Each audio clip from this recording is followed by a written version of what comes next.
Hello, and thank you for joining us for today's MacDesk Floor Report. I'm Rebecca Darst from the Market Access Center here at the New York Stock Exchange. The date is Thursday, June 28th, and what a day it has been. We're down about 138 points in the Dow as of this moment. Bear in mind that we were nursing a decline of around 100 points even before the open due to the very mercurial headline risk coming out of the two-day EU summit. That summit kicked off early this morning. Early reports out of Reuters suggested that German Finance Minister Wolfgang Schäuble had become more pliant in his position on Eurobonds. This lifted the futures off of their lows for a short time, but they slipped right back down again when the German Finance Ministry actually issued a statement dispelling that report. The summit's attention today has focused on short-term help for Spain and Italy, which are grappling with ruinously high interest rates right now. Market expectations for the summit have been generally very dim, and this has been reflected in levels in the euro-dollar cross, which has been hanging around a two-week low today. So euro weakness, dollar strength is one of the background themes in the market today. We had the weekly read on initial jobless claims, which came in at 386,000, right in line with the street consensus and down very slightly on the previous week. The third estimate on Q1 GDP came in at 1.9%, in other words, no revision from the second estimate. And again, that was in line with what the street was looking for, so those data points were not huge movers of the index futures ahead of the bell.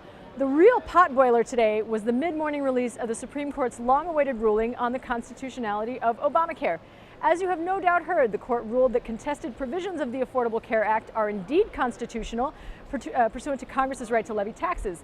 The market was already trading lower when the 5-4 ruling was released, but wobbled a little and lost some ground. The reaction was one of volatile upside in hospital stocks, downside in managed care, less dramatic downside in pharma and medical device names, roughly in line with the broader market move.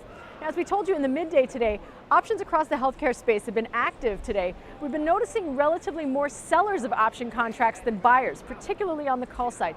Interestingly, we've seen a bump higher in volume in retail options, with traders targeting front-month calls in a department store retailer and longer-dated bullish November contracts in a luxury retail name. Elsewhere in ETF options, we've seen particular pressure on large-cap financials today as the sector trades lower on headlines from Europe and the US, as well as some analyst actions. The XLF is down 1.4% at 1408, and in the options market, we've seen block-size buyers of July 14 puts along with August puts at strikes 12 and 13. Looks like traders possibly closing out these positions today.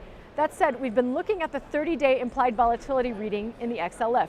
This measures the option market's view of potential volatility in the stock over the next 30 days. XLF volatility is up nearly 10% on the session today, compared to a gain of only about 6% in the VIX, which measures implied volatility in the whole S&P. That gain in the VIX, by the way, brings the reading back above the reading of 20. For additional market insights, be sure to check your inbox for the midday or give us a call on the desk to investigate the trading activity in your stock.